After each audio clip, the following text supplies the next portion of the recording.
Buenas tardes, profesor. Buenas tardes, compañeros. Somos el grupo 4, conformado por Abaltuna Castillo, Barrientos Choqueyaua, Castillo Briones, del Valle Vallejos, Tadeo Calancho, Vera Solier y Sotugarte, y el día de hoy vamos a exponer nuestro trabajo final. Siguiente. Bien, quien les habla es Castillo Briones y voy a empezar con la exposición. Bien, tenemos que en primer lugar un presupuesto total se conforma de dos partes, lo que corresponde a los costos directos y la parte que corresponde a los costos indirectos. La suma de esos dos resultados nos da el costo del presupuesto total. Y bueno, tenemos que por un lado los costos directos se conforman de dos partes, lo que corresponde a los metrados y a los costos unitarios. Dentro de estos costos unitarios podemos contemplar tres partes, lo que corresponde a las manos de obra, a los equipos y a los materiales. Por otro lado, los costos indirectos contemplamos a los gastos generales que se conforman a su vez de lo que son los gastos generales fijos y los gastos generales variables. Asimismo, tenemos las utilidades y el impuesto que corresponde obviamente al IGB. La suma de esos dos, como he mencionado, corresponde al presupuesto total. Siguiente. Bien, las partes de un presupuesto, rápidamente podemos decir que un presupuesto está formado de tres partes. Bueno, el informe final del presupuesto. Primero tenemos la cabecera, que es la parte donde se presenta la información detallada del presupuesto, es decir, de qué proyecto se está hablando, quién es el cliente, en dónde se ubica, cuál es la fecha sobre la que se está trabajando y también la moneda en la que se está realizando el presupuesto. Seguidamente tenemos el cuerpo del presupuesto que corresponde a las partidas, a las unidades de estas partidas, al metrado correspondiente que se ha hecho, al análisis de precios unitarios que se tiene y obviamente al parcial que corresponde a la multiplicación del metrado por su precio unitario. Y finalmente tenemos el pie del presupuesto, que donde ya se tiene datos, por ejemplo, como son el costo directo, los gastos generales, las utilidades, un subtotal que corresponde a la suma de estos gastos generales y utilidades, el costo directo, y bueno, a este se le saca un IGB y finalmente se tiene un total de presupuesto, ¿no? Siguiente.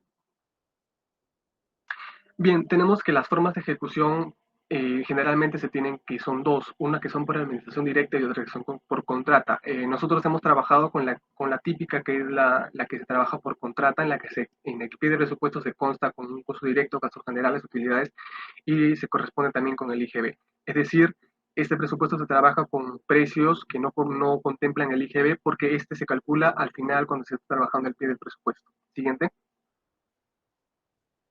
Bien, como características generales de los costos de los análisis de costos, tenemos que estos son una forma genérica de evaluar un proceso determinado y que tienen algunas características. Rápidamente podemos decir que los costos son más o menos aproximados y que estos dependen también de qué tanto se sepa o se conozca por ejemplo, los rendimientos de cada partida. También que dependen bastante del lugar donde se esté trabajando, porque dependiendo de las características geográficas se puede tener una u otra característica. Siguiente. Bien, por ejemplo, vamos a detallar cómo se hizo el análisis de precios unitarios para esta partida en concreto, que es la del concreto para zapatas 210, en la que se tienen los insumos para lo que corresponde a la parte de mano de obra, la parte de materiales y la parte de los equipos. El costo de esta partida por metro cúbico nos salió de 346.71 soles y en la siguiente PPT lo vamos a detallar. Siguiente, por favor. Bien, empezando con el aporte unitario de la mano de obra. Nosotros tenemos que, para esta partida típica, hemos considerado que vamos a utilizar, por ejemplo, un capataz, un operario oficial peón y un operador de equipo liviano. Y las cuadrillas se corresponden, por ejemplo, para capataz, que es 0.20. Esto quiere decir que esta persona, este capataz, no va a estar al 100% dedicado a la obra, sino más o menos en un 20%. En cambio, un operario vamos a necesitar a dos operarios, oficial también dos, peones 8 y operador de equipo liviano 2. Ahora, la forma de calcular el aporte unitario de la mano de obra se calcula de la siguiente manera. El número de obreros por el número de horas sobre el rendimiento. Entonces, por ejemplo, si nosotros tomamos, por ejemplo, al peón, tenemos que para esta partida vamos a utilizar a 8 peones, multiplicado por 8 las horas que se va a trabajar, y se va a dividir entre un rendimiento. Este rendimiento corresponde, por ejemplo, a 25 metros cúbicos por día, y realizando la operación tenemos que el aporte unitario de este peón es 2.56 horas hombre para la partida, y así se puede hacer con el resto de insumos que corresponde para esta partida. Siguiente. Bien, ahora el parcial de la mano de obra. El parcial es básicamente la multiplicación del metrado por el precio unitario, y entonces nosotros tenemos que para el capataz, tomándolo como ejemplo, nos había salido un 0.064 de horas hombre, eso lo multiplicamos por el parcial, que es 31.42 soles la hora, y obtenemos ahí un 2.01 soles. cálculo es similar para el resto de insumos de esta parte, para la mano de obra, y sumando cada uno de esos parciales tenemos que la mano de obra en total nos está costando 85.18 soles. Pasa a la siguiente, por favor. Cabe agregar que estos datos de cuánto se le está pagando, por ejemplo, a un oficial, a un operario y a un peón por hora, se ha sacado o se ha tomado como referencia a la revista Costos, que nos da más o menos un valor aproximado de este cálculo que se tiene, con una vigencia hasta el 1 de enero de 2021. Siguiente. Bien, el parcial de los materiales es un poco más simple porque solamente se tiene un metrado por un precio unitario. Los valores que se toma para los de que corresponden al metrado de esta partida ya se tienen más o menos estandarizados y ya son más o menos generales. Y los precios se toman como referencia también precios conocidos o precios que también se pueden calcular o sacar de una página o una revista de costos. Siguiente. Bien, ahora el aporte unitario de la maquinaria y equipos. La fórmula es parecida a la que corresponde a la de mano de obra, y lo que se tiene es multiplicar el número de maquinarias por el número de horas y dividirlo sobre el rendimiento, y eso nos da un aporte unitario en hora máquina. Para la cuadrilla de estos dos equipos que estamos utilizando, que es un vibrador de concreto y una mezcladora de concreto, tenemos que vamos a necesitar uno de cada uno. Entonces, la ecuación sería 1 por 8 sobre 25 y tendríamos un aporte de hora máquina de 0.32 para cada equipo que estamos teniendo. Siguiente. Bien, el parcial de las maquinarias y equipos es básicamente lo mismo, metrado por precio unitario. Entonces, realizando esta multiplicación y tomando en cuenta que para las herramientas manuales estamos tomando un 3% de la mano de obra, que nos había resultado un cálculo anterior 85.18, tenemos que para herramientas manuales estamos obteniendo un 2.56 soles, y sumando estos tres valores tenemos que en la parte de equipos tenemos un 8.32 soles en lo que corresponde a maquinarias y equipos. Siguiente. Bien, y es así como se ha realizado para el resto de partidas. Entonces, ahora, pasando a lo que son los gastos generales, nosotros tenemos que los gastos generales se dividen en dos, en lo que son los gastos generales fijos y los gastos generales variables, y cada uno le corresponde a un porcentaje del costo directo. Siguiente. Bien, análisis de gastos generales. Para el análisis de gastos generales fijos, estamos considerando que, por ejemplo, vamos a utilizar un mobiliario que corresponde a escritorios con sillas o un estante, por ejemplo, y vamos a también considerar equipos que no están considerados dentro del costo de dinero, por costo directo, como son, por ejemplo, una camioneta que, por ejemplo, se puede utilizar para algún tipo de transporte del personal, etcétera. Son datos referenciales, ¿no? Y obviamente solamente se tendría que multiplicar la cantidad por el precio base y ya tenemos un parcial. Siguiente.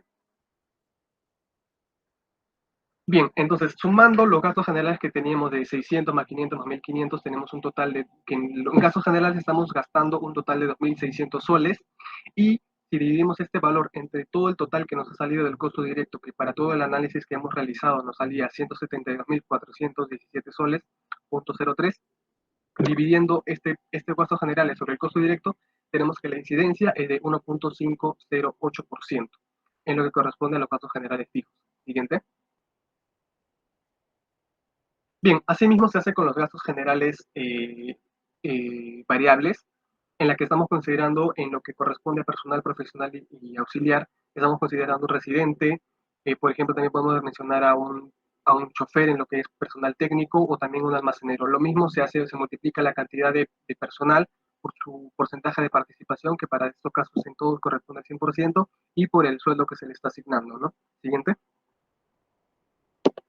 Bien, entonces sumando de nuevo todos esos gastos de los gastos variables, tenemos un total que para este caso nos da 12.710. Esto lo dividimos entre el costo directo que nos había salido, que ya corresponde a 172.000, y en porcentaje nos está dando que el porcentaje de incidencia de los gastos generales variables es de 7.3717%. Siguiente. Bien, entonces, sumando los gastos generales que nos había salido en gastos fijos 1.600 y gastos variables 12.710, tenemos que los gastos generales totales es de 15.310 soles.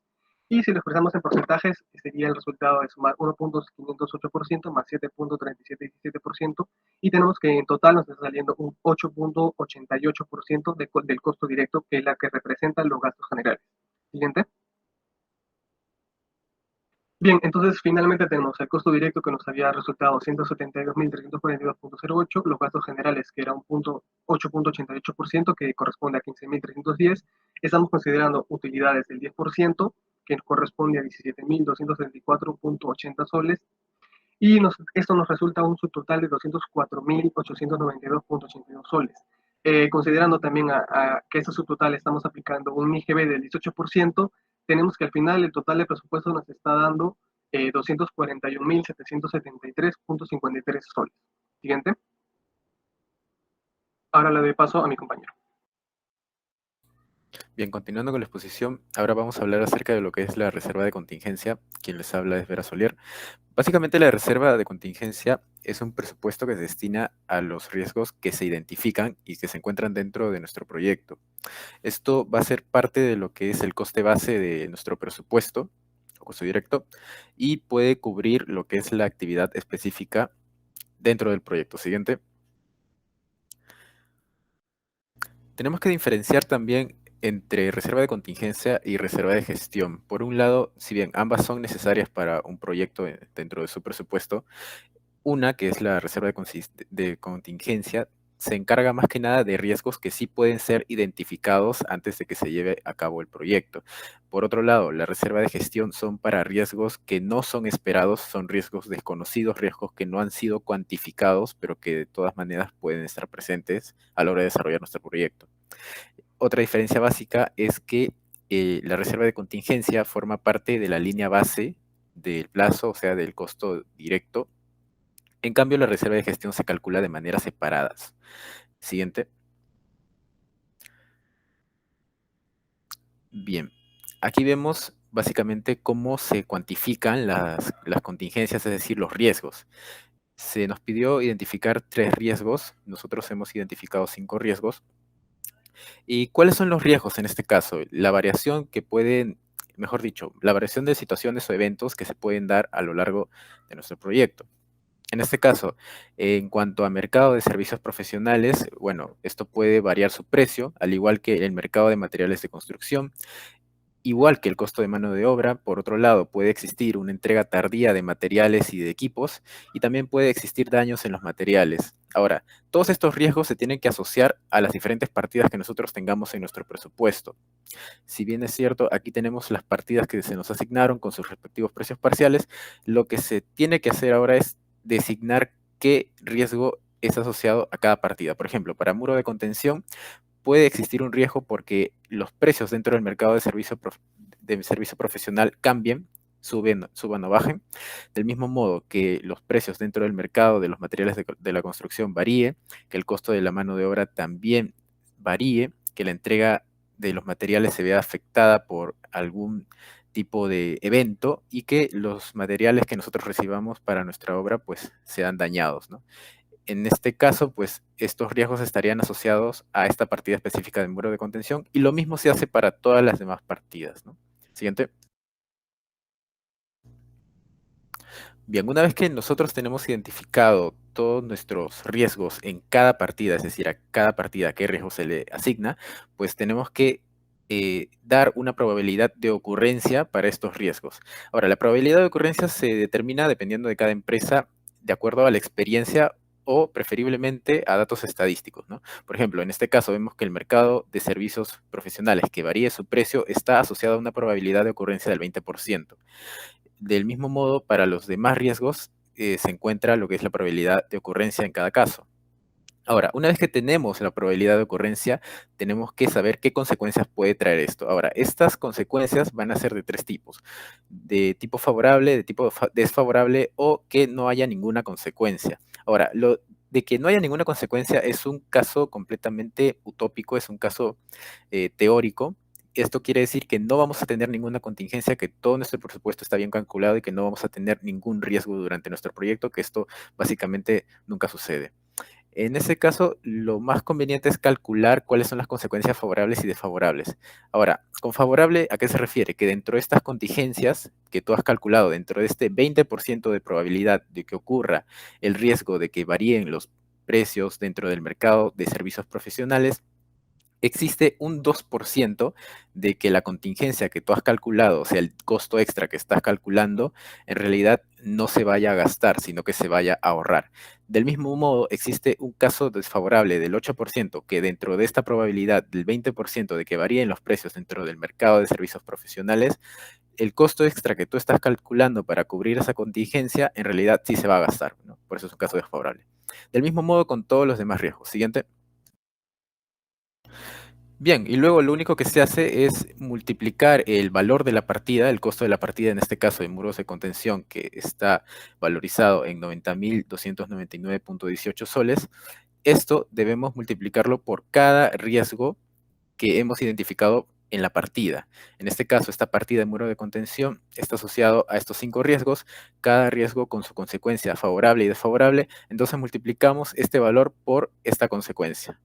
Al lado derecho, en la parte derecha de la tabla, se muestra cuáles son los valores, tanto favorables como desfavorables. Sacamos un neto por cada riesgo y un neto por cada contingencia que hemos calculado. Y al final nos arroja un valor de contingencia total, que en este caso para esta partida sería de 18.059.84 soles. Este es un costo extra que nosotros debemos tener para destinarlo a que ocurran estas contingencias dentro de esta partida, ¿no? A eso se refiere la reserva de contingencia. Y lo mismo se hace para todas las demás partidas con los riesgos que has identificado en todas las demás partidas. Siguiente. Lo mismo vemos que se hace para la partida de buzones, lo mismo vemos que se hace para la partida de suministros de geomembrana. Siguiente. Y lo mismo, la misma idea con el resto de partidas. Siguiente. Bien, finalmente para lo que es el cálculo de reserva de gestión, como su nombre lo dice, es para gestionar riesgos, pero que no son identificados antes de la realización del proyecto. Son como imprevistos, básicamente. En este caso, el porcentaje que se asigna del coste directo varía entre el 10 y el 20%. Nosotros hemos tomado un 15% del coste base del proyecto, dándonos así un valor de 25.862.55 soles. Siguiente. Bueno, eso sería todo por parte del grupo 4. Muchas gracias.